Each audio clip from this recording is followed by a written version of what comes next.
spécial lecture. Voilà.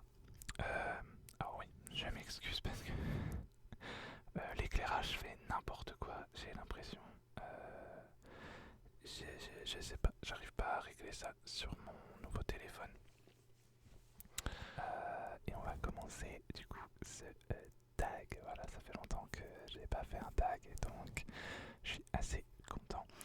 Et comme d'habitude, rien n'est préparé. J'ai juste copié-collé les questions.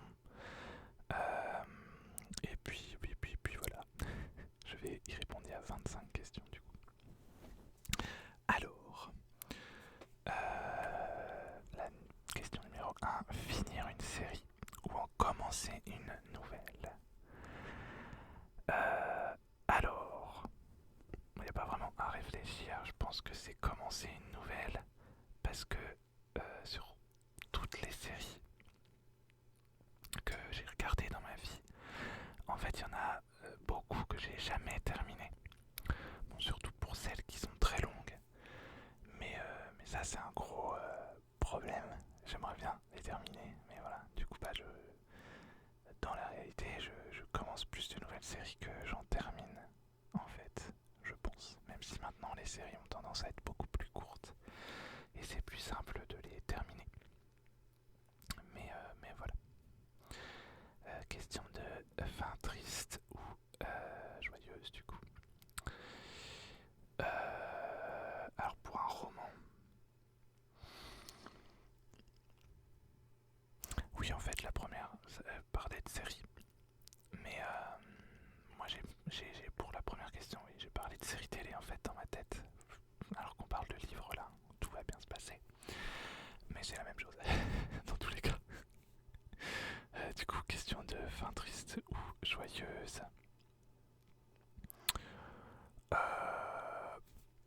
J'aime bien les deux.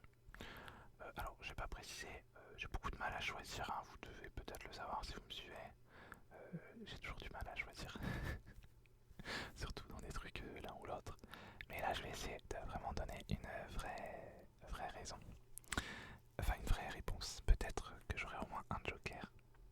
Je sais pas trop quelles sont les questions en fait. Mais voilà.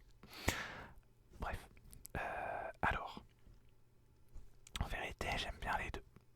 Parce que je trouve qu'une fin triste, ça change justement, parce qu'on a beaucoup l'habitude des happy end. Et j'ai récemment lu d'ailleurs un roman avec une fin, mais incroyablement triste. Et j'ai quand même adoré. Mais je pense quand même que je préfère les happy ends, quand même. Alors, découvrir un nouvel auteur ou lire le dernier livre d'un de vos auteurs préférés. Euh, je sais pas. Je sais pas, je pense. Pareil, j'aime bien les deux, mais avec l'auteur préféré, ou en tout cas un auteur qu'on connaît, euh, on a. On sait, ou en tout cas il y a plus de chances que ça nous plaise, puisque on le connaît déjà. Après, du coup, on peut peut-être avoir plus d'attentes et du coup être plus déçu. Mais ouais. Euh, du coup, je sais pas à quoi répondre. En vrai, j'aime bien aussi découvrir de nouveaux auteurs et de nouvelles choses. Quoi répondre?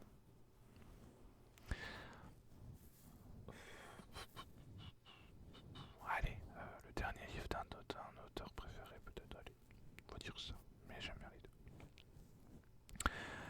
4. Les gros livres ou les petits livres? Alors, pareil, peu m'importe en fait. Euh, c'est pas vraiment la taille du livre, c'est pas la taille qui compte. Mais en ce moment, comme j'ai beaucoup plus de mal à lire, je préfère les petits livres parce que ça se... Bah, ça se lit plus vite, tout simplement. Mais en vrai, peu importe. Après, si vraiment ça dépend de ce qu'on entend par petit ou gros livre, parce que on m'a offert un livre l'année dernière. C'est une brique, mais vraiment, le truc est épais comme ça. Ça fait peur de commencer un bouquin comme ça. Donc ouais, je vais répondre petit livre. Question 5. Les livres populaires. Populaires ou les livres inconnus. On n'a aucune hésitation, les livres inconnus. Clairement, voilà. Parce que tout ce qui est populaire, en général, c'est pas mon truc. Bon, ça dépend. Mais je préfère donner sa chance à un livre bah, moins connu, tout simplement. 6. Les grands formats ou les poches. Alors ça c'est drôle parce que mon avis a beaucoup évolué au fil des années. Il y a quelques années j'aurais répondu grand format sans hésiter. Je supportais pas entre guillemets les formats poches, en tout cas j'aimais pas. Mais j'aime de plus en plus des poches parce que ça prend moins de place, c'est beaucoup moins cher. En général aussi c'est beaucoup plus souple, je sais pas comment expliquer. Mais du coup c'est moins fragile en fait. Mais j'aime les deux. En vrai, j'aime bien les formats intermédiaires un peu. Voilà, genre A5, même un peu plus petit qu'A5, intermédiaire entre poche et grand. Voilà. Question 7. Les couvertures rigides ou les couvertures souples. Je préfère les couvertures souples. Ouais. Parce que j'aime bien en soi les couvertures rigides, mais je trouve ça, déjà c'est plus cher. Et puis en fait, en général, c'est des collectors ou alors une fois que c'est épuisé, ils en réimpriment plus. Et du coup, si tu as un tome 1 en rigide et que tu mets du temps à acheter le tome 2 et qu'il n'est plus en rigide, ça fait chelou dans ta collection. Donc voilà, au moins je préfère vraiment une couverture souple. Sauf cas exceptionnel, un truc collector ou un hors-série ou par exemple un artbook. Voilà, mais c'est des choses différentes. D'ailleurs oui, ça, pour roman. Mais pour les BD, je préfère les couvertures rigides là par contre. Je supporte pas les couvertures souples pour les BD. Voilà. Question 8. Un livre qui vous fait rire ou un livre qui vous fait pleurer. Alors moi je pleure très facilement. Et je pense que dans tous les cas, n'importe quel livre finira par me faire pleurer.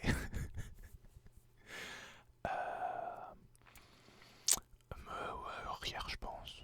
C'est bien de rire aussi. Allez, rire. Question 9. Un livre publié en 2014 ou un livre publié en 1814.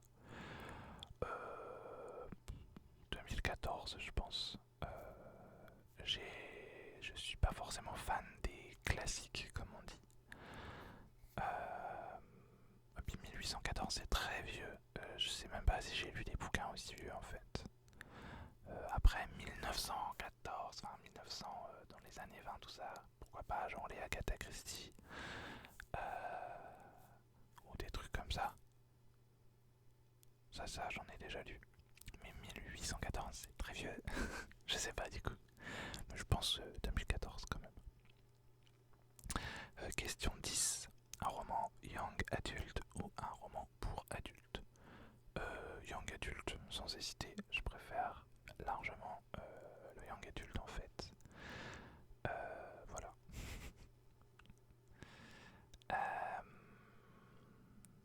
Question 11. Utiliser de beaux marque-pages ou utiliser le premier papier qui vous tombe sous la main en guise de marque-page. Non, un marque-page. ça m'est déjà arrivé de prendre le premier truc qui vient. Mais non, j'aime bien avoir un beau marque-page. 12. Les romans réalistes ou les romans imaginaires. Alors imaginaire, mais pour moi, un roman imaginaire, ça doit aussi être réaliste dans ce qu'il raconte. Voilà, voilà toute la nuance du truc. C'est pas parce qu'on fait un roman de fantasy ou d'urban fantasy qu'il faut pas être réaliste dans ce qu'on raconte. Hormis évidemment tout ce qui est surnaturel, magie, etc. Ça voilà. Mais, mais voilà. 13. Lire un roman avant l'adaptation cinématographique ou après.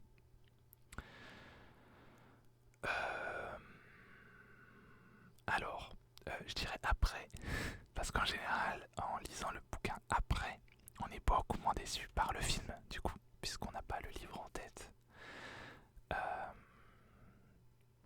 Et en règle générale, dans tous les cas, moi, j'ai quasiment lu que après avoir vu les adaptations. Sauf quelques rares cas. Voilà. Mais du coup, ouais, je dirais après. 14. Lire un roman qu'on vous a conseillé ou lire une découverte personnelle. Personnelle. Alors je pense personnelle, une découverte personnelle, parce que il n'y a pas d'attente du coup en fait, parce que un roman qu'on nous conseille, je sais pas, après bon c'est que psychologique, mais on se fait des attentes en fait dans la tête où on se dit il faut que j'aime bien parce que telle personne aime bien. Je sais pas. Puis j'aime bien, ouais. En fait, lire des trucs qui me. Comment dire, que j'ai envie de lire moi, en fait, tout simplement. Et qui semble me plaire à moi. Voilà. Les autres, je m'en fous, du coup. C'est pas. Ils n'ont pas mes goûts. Enfin, voilà. Question 15. Lire un livre à la fois ou lire plusieurs livres en même temps. Alors. Pour être honnête, j'ai toujours plusieurs livres de commencer en même temps, pour plein de raisons. Et puis aussi parce que je fais de la bêta lecture pour certains auteurs et autrices, donc j'essaie de bêta lire, mais aussi d'avoir une lecture personnelle en plus. Après, j'ai beaucoup de mal à gérer les lectures en même temps. Et c'est pas forcément des lectures en même temps, du coup c'est plus des lectures genre je commence un bouquin mais j'en commence un autre, mais du coup je finis pas le premier. Voilà, mais du coup ça reste plusieurs en même temps. 16. Lire les livres de votre pile à lire ou faire grandir votre pile à lire. Je la fais grandir beaucoup plus que je ne la vide, ça c'est sûr. Mais non, là je me suis fait un petit, je sais même pas comment appeler ça, j'ai établi une règle. En fait, je me suis fait des piles à lire à court terme avec 5 romans dedans, je crois. 5 ou 6 romans. Et en fait, tant que j'ai pas lu ces romans-là, je n'achète plus pas de nouveaux livres. Et si j'achète un nouveau livre, c'est pour le lire tout de suite, ou en tout cas très rapidement. Il sera en tout cas dans la prochaine pile à lire sur le court terme. Voilà. Je sais pas si c'est très clair, mais ouais. Donc j'essaie d'équilibrer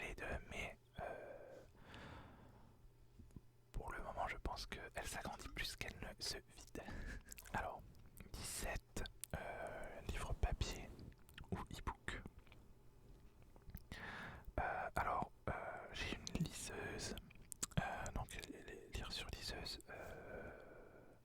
j'aime bien. Après je lis sur le téléphone pour mes bêta lectures, mais ça c'est pas pareil, c'est beaucoup plus pratique pour pouvoir laisser des commentaires et tout.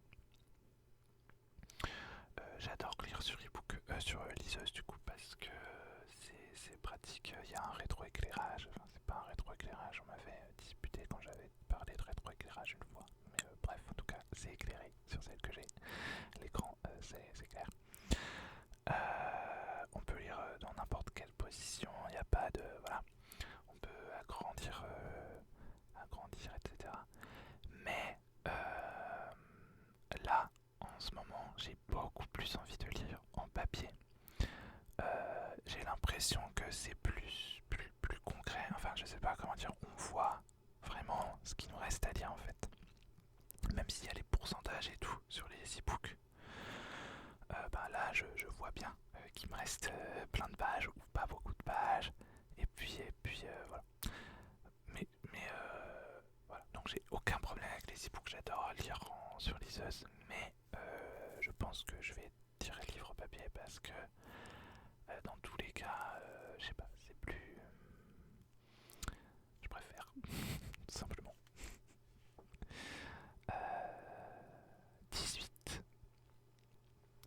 Achetez un livre avec une belle couverture que vous ne connaissez pas, ou un livre avec une couverture que vous n'aimez pas mais qu'on vous a conseillé. Alors, pour moi, la couverture d'un livre c'est très important, surtout pour le papier. Je suis beaucoup moins regardant pour le numérique. Si j'achète un bouquin en papier, je veux qu'il soit beau, quoi. Enfin, en tout cas, qu'il me plaise à moi. Donc j'aurais tendance à dire la belle couverture. Mais en même temps, si vraiment un bouquin a l'air génial et que j'ai vraiment très envie de le lire, bon ben, si la couverture est pas belle, tant pis. Mais ça me ferait chier, désolé de l'expression, mais ouais. Donc je pense quand même dire la jolie couverture. Mais bon, voilà, ça dépend de plein de choses. Euh, 19. Lire une série à la suite ou laisser plusieurs mois entre chaque tome. Alors, très étonnamment, moi j'aime bien quand je suis dans un univers être rester dans cet univers le plus longtemps possible si je l'aime bien. Donc pour les séries télé par exemple, j'aime bien tout enchaîner. Mais en livre, l'expérience, enfin la réalité en tout cas des choses, c'est que je ne lis quasiment jamais une saga d'une traite. Je lis très très rarement plusieurs tomes d'une même saga à la suite en fait. Voilà. Je sais même pas pourquoi, mais je sais pas. Il y a tellement de livres à lire et depuis quelques années j'ai beaucoup de mal à lire. Du coup je veux pas non plus rester dans le même truc, je pense que c'est pour ça. Mais ouais. Du coup non, je lis quasiment jamais une saga à la suite. Et puis aussi, c'est une question de prix. Parce que c'est souvent que si on veut tout lire à la suite, faut tout acheter à la suite. Alors si t'as 7 bouquins, ça fait cher. Voilà. Et voilà. Et aussi, si faut attendre, par exemple, s'il y a un livre qui sort par an, je vais pas attendre 5 ans pour commencer la série, quoi.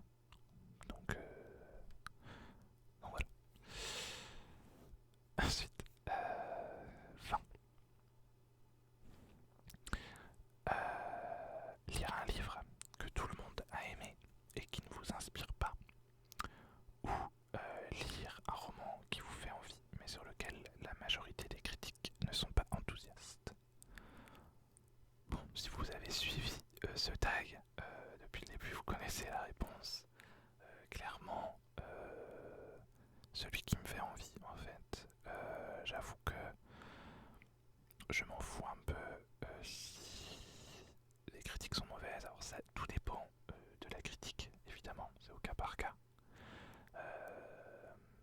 Mais si le bouquin me fait envie, bah, je vais le lire, tout simplement. Je vais pas, je vais me faire mon propre avis. Et puis si vraiment les gens avaient raison, bah tant pis pour moi. Mais si un livre m'inspire pas, même si tout le monde dit que c'est bien, si moi il me dit pas, je vais pas le lire. Ça n'a aucun intérêt. En fait. 21. Lire des trilogies ou des one-shots. Alors, moi je suis vraiment fan de séries et donc de sagas dans les bouquins. Mais en ce moment, j'avoue que je préfère les one-shots. Encore une fois, pour les mêmes raisons, parce que j'ai du mal à lire et que j'ai pas forcément envie de m'engager sur plusieurs tomes. Donc au moins un one-shot, je sais que j'aurai normalement la vraie fin de l'histoire. Et voilà. Et j'ai pas à m'engager sur 50 000 tomes. Mais j'adore les trilogies ou les sagas. Voilà. Mais en ce moment, je préfère les one-shots en tout cas. 22. Que les livres deviennent des films ou des séries. Alors, clairement des séries. Je trouve qu'en série, bah déjà on peut... Bah ça dure plus longtemps qu'un film tout simplement, donc on peut beaucoup plus développer l'univers du bouquin. Même si, en général en série, c'est beaucoup plus différent du bouquin parce qu'il faut faire beaucoup d'adaptations. Mais justement, je trouve ça intéressant, moi. Voilà, par exemple, la série Shadowhunters, elle est à la fois très similaire et en même temps très différente des bouquins. Mais j'adore la série parce qu'elle elle développe beaucoup plus de choses en fait, justement. Elle prend l'univers de base et explore vraiment, vraiment tout. Par exemple, dans les bouquins, on a vraiment que les deux personnages principaux qui sont très très développés. Un peu le troisième, un troisième, le meilleur ami de la personnage principale. Qui sont ultra représentés et développés.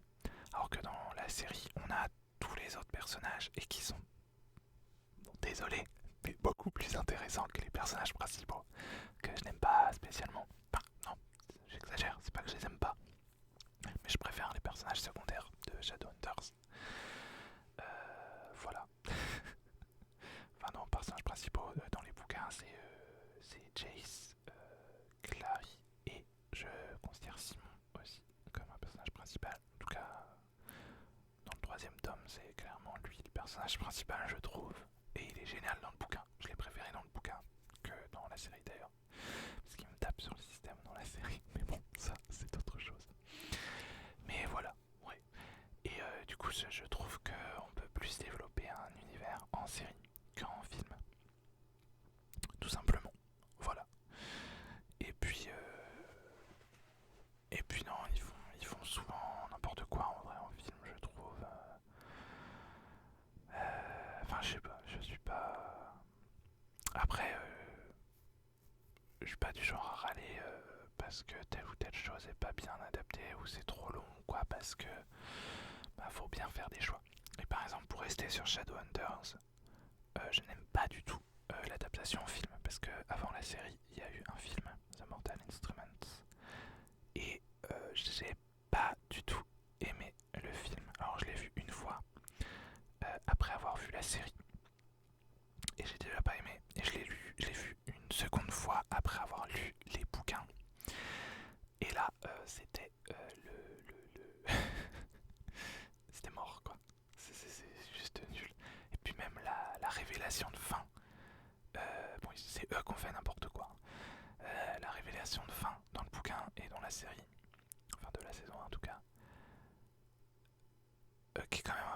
l'histoire, elle est complètement gâchée dans le film.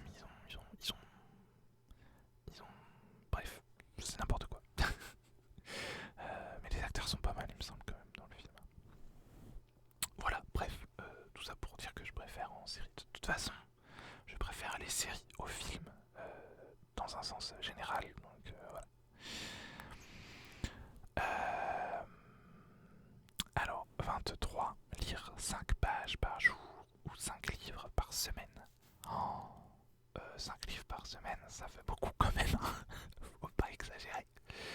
J'aimerais bien, si c'est dans un monde idéal, ouais, lire 5 livres par semaine, ce serait cool parce qu'il y a tellement de livres à lire et voilà. Mais dans la réalité des choses, si je lis déjà 5 pages par jour, c'est déjà cool. Clairement cool. Donc voilà.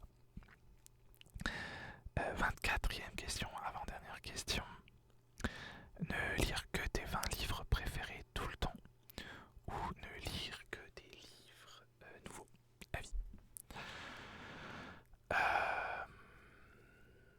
Les livres nouveaux. Parce que déjà, je relis très rarement des livres dans tous les cas. Parce que, encore une fois, j'ai du mal à lire en ce moment et il y a tellement de livres à lire que si je me mets à relire ceux que j'ai adorés, on n'est pas sorti du bois. Je dis pas que ça m'arrive jamais ou que j'en ai pas envie, mais dans la réalité, je préfère lire de nouveaux livres. Et puis du coup, certes c'est des livres préférés, mais tu les as déjà lus, donc bah, tu as déjà ressenti ce qu'il y avait à ressentir, tu les as dans ta tête, ils vivent en toi, entre guillemets. Donc autant en découvrir d'autres, quoi. En plus. Enfin, je sais pas. Parce que en plus, dans ces nouveaux, tu pourras peut-être découvrir un nouveau coup de cœur, un nouveau livre préféré. Enfin voilà. Donc, voilà. Et enfin, dernière question. Ne lire que ton genre préféré ou lire tous les genres sauf ton préféré. Là par contre à l'inverse, je préfère lire que mon genre préféré.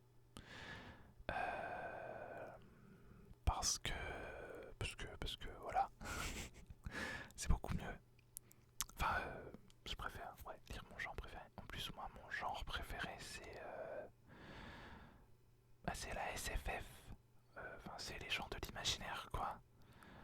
Et en vrai,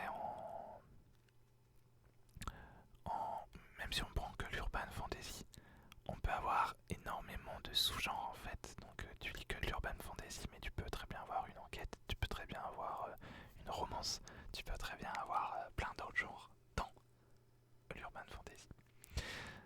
Ou la fantasy tout court. Donc ouais, mon genre préféré. Voilà. Voilà. J'ai fini de répondre à ces questions. J'ai pas trop utilisé la moumoute pour faire ça. Désolé. Mais voilà, j'espère que cette vidéo vous a plu.